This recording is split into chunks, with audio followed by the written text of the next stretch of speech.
instead of holding it like you're doing here, you're kind of holding your ground. And just being very careful. I want you to lift a little more. Lift a little bit more with your feet. Open up your chest and hit the ball a little bit harder.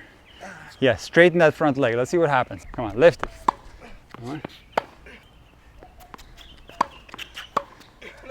Okay, now remember what we talked about last time. Falling back because I had narrow base. So if you fall back, it's basically the front leg is going to lift off the ground, and now naturally the weight is going to shift backwards and you're literally falling back. That's what I did right there. So pulling back sometimes can help you, but you have to load the front leg to do that. You can't do it off an open stance backhand, okay? Okay. So if you load the front leg, you can actually pull back with the back leg while keeping the front leg on the ground.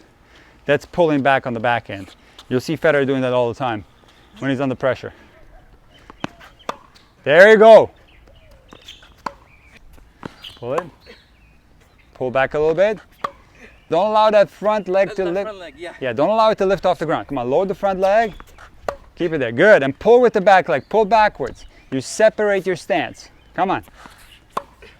Better. Okay, let's open stance. Oh, good. You're falling back. Fell back. Come on, pull back with that back leg. All right. Falling a little bit. Look, I want you to feed me a ball. So you understand the difference between falling back and pulling back? Look, you're going to set here, and now you're going to hit, and as you come in here, close to the contact, the back leg is going to pull back, which is going to accommodate the finish. You're holding your ground with the other. Yeah, feed me a ball, I'll show you. So here's you. Normally you kind of hold it here, and you're just very gentle. You're getting it back in play, which is not bad, but if you ever want to be aggressive, while moving back, you got to do it like this. Watch this. Set and pull here. You see that? Yeah, man, that looks great. Okay, see here? And pull back. You see that? That looks great. But do that. Look, you're going to set here, and then you're going to come in and you're going to pull with this side while keeping the front foot down. I got to practice. You see, then you get to unleash your stroke all the way. There you go. Separate the feet. Hold this, and I'll pull back with this leg. Pull back. Pull it this way. Yes. It's all right. Don't swing. Just pull back. There you go. Again. Okay, that's going to help you finish, because your momentum is carrying you backwards, and momentum is going backwards. You can't go forward, right? So, like I said, there's three things that can happen. You can, number one, kind of hold this position and just redirect the ball. That's very defensive, okay? Okay. It can work, but you won't be able to hit winners off of that. Neutralize.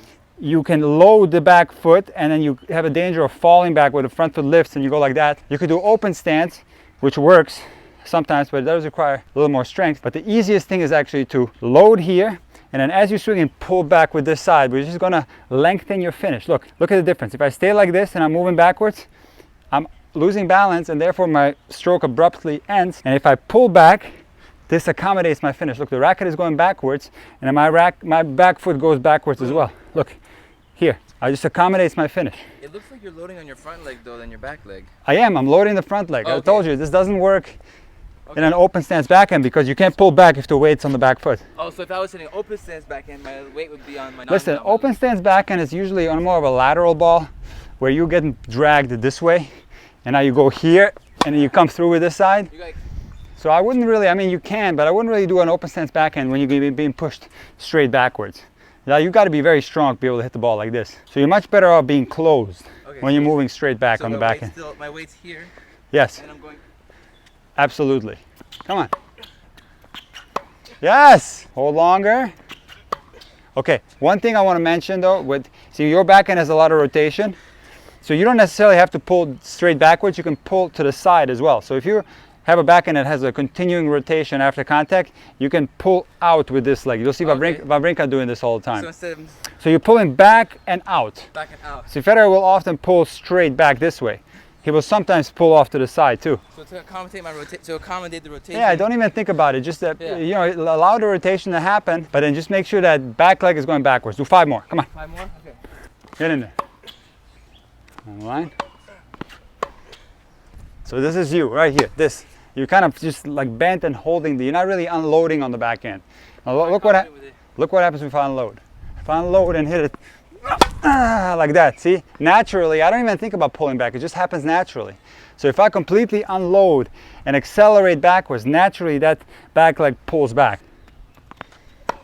Oh man, that was so nice. You like that one? Yeah. One more, big lateral step. Come on. Yes. There you go. Oh my goodness. Who is this? Tommy Haas?